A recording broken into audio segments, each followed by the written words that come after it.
Assalamualaikum warahmatullahi wabarakatuh. Hari ini kita masuk ke dalam hukum ke-24, yaitu berperanlah sebagai penghuni istana. Maksudnya apa? Kita berada di dalam istana itu seperti kita berada dalam sebuah perusahaan, di mana di situ ada atasan, di situ ada teman sekerja, dan di situ ada mungkin subordinate kita. Maka bagaimana kita bisa berperan? Ada 13 hal yang penting bisa kita sampaikan di sini. Yang pertama, hindari sifat pamer. Karena sifat pamer akan menyebabkan orang lain justru akan merasa dengki. Bukan malah menaikkan prestasi kita, tetapi bisa saja itu justru menjatuhkan prestasi kita.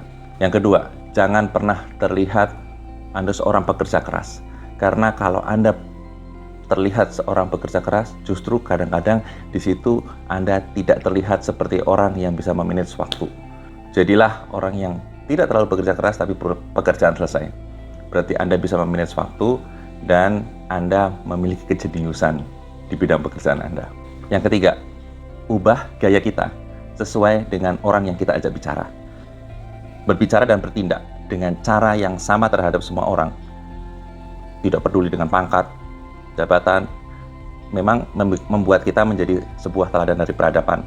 Tetapi kadang-kadang kita harus merubah gaya dan cara berbicara agar sesuai dengan setiap orang yang kita ajak bicara.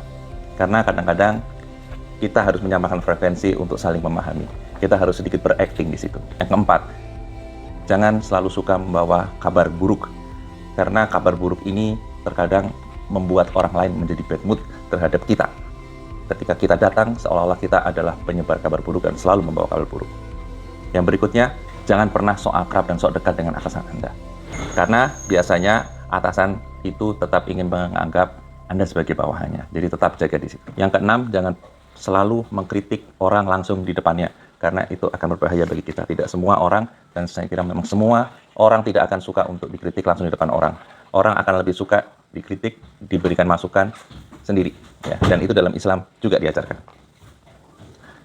Yang ketujuh, jangan sering-sering meminta bantuan dari orang-orang di atas Anda.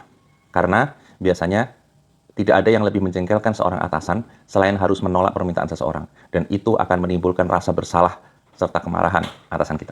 Kedelapan, jangan pernah bergurau tentang masalah penampilan atau selera. Ini adalah dua area yang sangat sensitif, terutama bagi orang-orang yang berada di atas kita. Yang kesembilan, jangan menjadi tukang julid dalam kelompok. Tukang julid. Jika Anda terus-menerus mengkritik rekan atau subordinate Anda, maka sebagian kritik itu justru akan meluar ke kita, melayang di atas kita seperti awan kelabu kemanapun Anda pergi. Ini tukang kritik. Nah, itu berbahaya.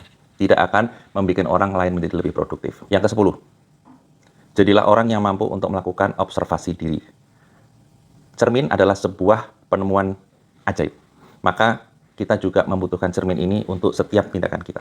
Apakah kita selama ini lebih suka marah? Apakah lebih suka justru merendahkan diri? Apakah kita selalu berusaha keras untuk menyenangkan orang lain terus? Nah, ini menjadi sebuah cermin atau introspeksi yang harus dilakukan terus-menerus. Yang ke-11, kuasai emosi Anda. Seorang dari karyawan itu kadang-kadang harus menjadi seorang aktor yang hebat, dari sebuah drama yang hebat. Sehingga Anda harus bisa menyamarkan kemarahan, kesedihan, frustasi di depan orang lain. Karena ini justru akan menimbulkan kondisi yang tidak baik kalau Anda menampilkannya di muka orang. Yang ke-12, beradaptasilah dengan semangat zaman. Cara berpikir kita harus selalu update. Setiap permasalahan yang ada di sekitar kita, kita tahu. Tetapi kita tidak harus mengikuti orang-orang seperti itu. Kadang-kadang mode itu kita sekedar tahu, tapi kita justru harus bisa memberikan counter ketika itu tidak baik. Kita harus memberikan informasi bahwa itu tidak baik, sesuai agama atau sesuai dengan hukum dan lain sebagainya. Dan yang terakhir, yang ke-13, jadilah sumber kesenangan.